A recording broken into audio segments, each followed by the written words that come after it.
Back at it. So we managed to get this done. And from the other video, what I was saying was I basically had to assemble this whole thing and press it down to here in line so that it's functional. Also, I have another one next to it and one under it. So I'm working out which way the valves are going to go so they're actually functional. So this is the cold water rise for the master bathroom, second floor. This is a continuation of the cold water main service line. You can see it in there. That heads over and it feeds up to the second floor common bathroom. It also brings water to the first floor laundry tray, and it also brings water to, there's going to be frost-free bibcock. Not bib, silcock on the outside rear. We're actually facing the rear of the property. So there are two silcocks. I keep saying bib, I don't know why. Bib actually goes on a sink. Excuse me, a lot of dust down there. There's a silcock in the rear. And in the earlier video you saw, I had put the first tee off the main cold water line towards the front of the property. So this way there's going to be a silcock in the front and a silcock in the back. So this is all pressed and done.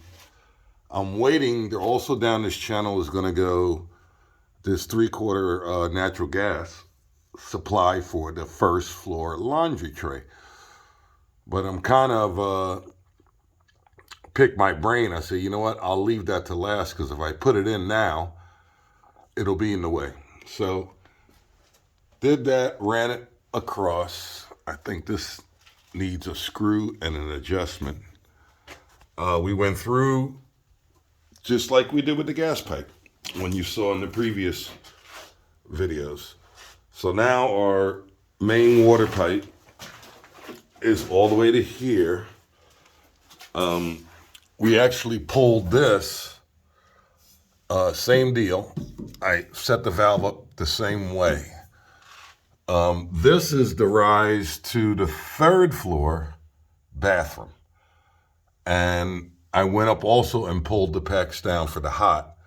One last hole will be a 1/2 inch for the recirc, or recirculation as they call it. So we managed to get that in, 45 again through, and we had to use a different height going through because we have other stuff in this bay or channelway on the other side of the wall. Pretty good day. I was happy to get the risers up.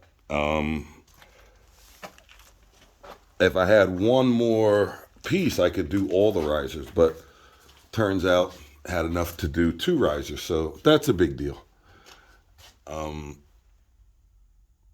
Okay, so the copper came through here, and you can see that the height was different. I had to actually turn the bracket sideways to make it mount. And here, another bracket. So here is going to be the cold, I'm sorry.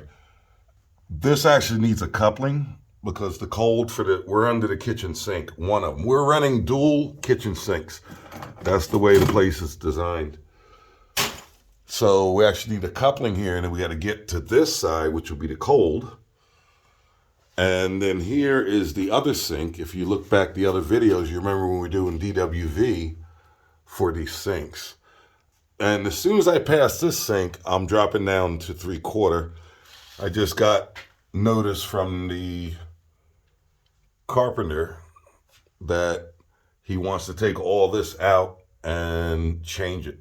So we're probably going to stop at the kitchen sink, the other kitchen sink. We'll be about a foot or two away from him, a foot away from him doing this work, so it won't interfere with him. Once all this wood is redone, they got 2 different levels going on here, and they notched the beam. This is how it is with these 1800s houses, huh? So anyway, all this is coming out, get cleaned up.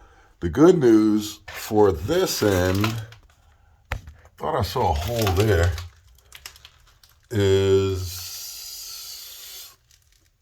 I didn't drill the holes for that. Let's see. Well, there's the hole for the water closet, and that will be the first floor bathroom. And I do believe there were holes up there, yeah, for the first floor lavatory. So after I pass this, like I said, I'm jumping down to 3/4, and all the questions that anyone has, why did I run 1 inch down here? Well, there are 5 bathrooms, 2 kitchens now, currently, but there are plans to do updates later. So 1 inch is a good size. Rule of thumb, I mean, if you looked it up in the code book, it'll tell you exactly. Once I hit 4 bathrooms using the house, actually 3, I always use a 1 inch main. And since I'm going to use recirc, I don't have to worry about the water getting hot at the furthest point. And so, in the code, I believe the code says 90 feet from the source is when, by code, you're required to put a recirc. I believe it's still 90 feet. They changed the code so much. I got the latest book. In fact, I'm going to look that up again. So there you go. That's the story for the cold water line. And other things that were done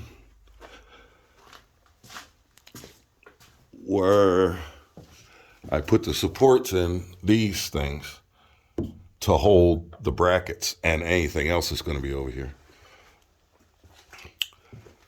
And, one of the things I meant to update is we actually put air in the, that was on a video already. The air in the main line. And one of the bonnets, I'm not getting any leaks on the main 1.5 inch steel pipe, thank goodness. But one of these, what usually happens, I don't know if it happens to you guys, you can say so in the comments. There's a nut under here on these ball valves that's really like a like a bonnet, like the old bonnet on the old valves. And you usually have to take the handle off and take a socket, a 6-point socket, and snug that up, because I've seen them leak out of that bonnet. Especially with water. You only find it with gas when you pressurize air in it. And that's where I got a leak on one of these valves. I haven't had time to look back, but I did look at the main trunk, this pipe, and it's good. So it's not coming from there, which is what I was really concerned with. The valve, no big deal. I could tighten the bonnet or do something with a valve, coming down. Once I get down to 1 inch pipe, it's a pleasure compared from going 1.5 inch pipe and up for turning. But I was saying about this is I actually had to put the whole thing together, crimp it, and I'm using Zern quick crimps. Quick crimp, quick clamp, whatever they call it, that trademark name.